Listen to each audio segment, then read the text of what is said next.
Ya, sempat dibuka menguat pada awal perdagangan ke 6.654, IHSG sempat tertekan lebih dari 1%.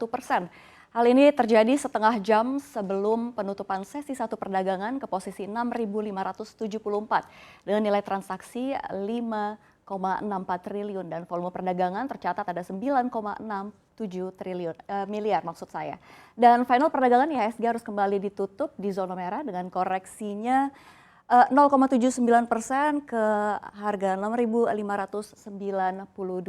Meski IHSG anjlok, investor asing masuk ke bursa saham RI ini dengan nilai masih bersih berada di 159 miliar di pasar reguler. Dan ada sentimen yang turut menjadi penggerak IHSG hari ini, yaitu masih soal perkembangan kasus baru COVID-19 yang terus meningkat, di mana pemerintah melaporkan dalam 24 jam terakhir kasus harian COVID-19 ada sebanyak 772 kasus per 17 Januari kemarin. Sementara kasus varian Omikron tercatat ada 748 kasus aktif.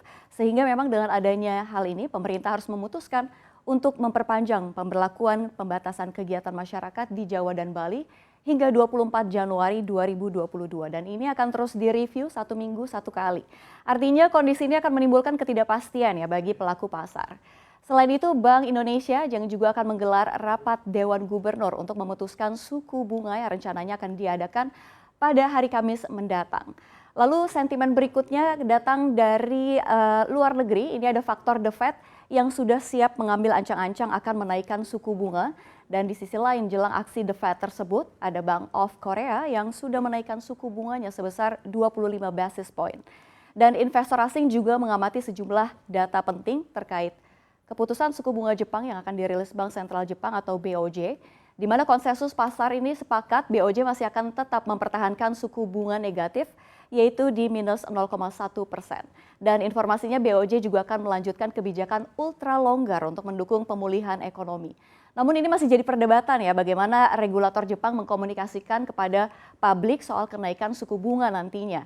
Untuk tahun fiskal sendiri, BOJ juga telah mengubah proyeksi inflasi menjadi 1,1% dari sebelumnya 0,9%. Dan untuk tahun 2023 nih, Jepang sudah memproyeksikan inflasi Jepang menjadi 1,1% dari sebelumnya 1%.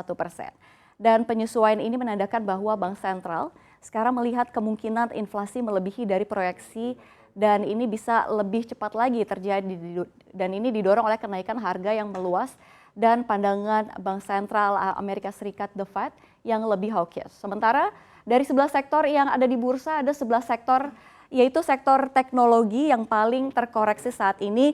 Sektor teknologi anjlok 2,6%.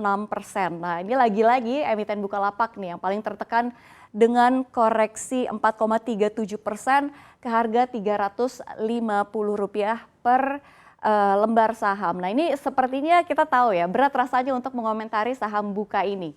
Di mana memang nampaknya saham Buka semakin hari semakin ditinggalkan oleh investor. Tapi ya sudah, jangan putus asa dulu karena tahun 2022 ini masih panjang. Tentu kita harapkan ada aksi-aksi korporasi dari Bukalapak yang tentunya bisa mendongkrak saham Buka. Dan itu tadi sentimen yang mempengaruhi pergerakan bursa saham. Dan informasi selanjutnya akan kembali ke Maria. Untuk mengetahui informasi lebih lengkap dan berita terkait, silakan klik link di deskripsi. Dan jangan lupa untuk install aplikasi CNBC Indonesia yang tersedia di App Store dan Play Store. Dan jangan lupa subscribe ya.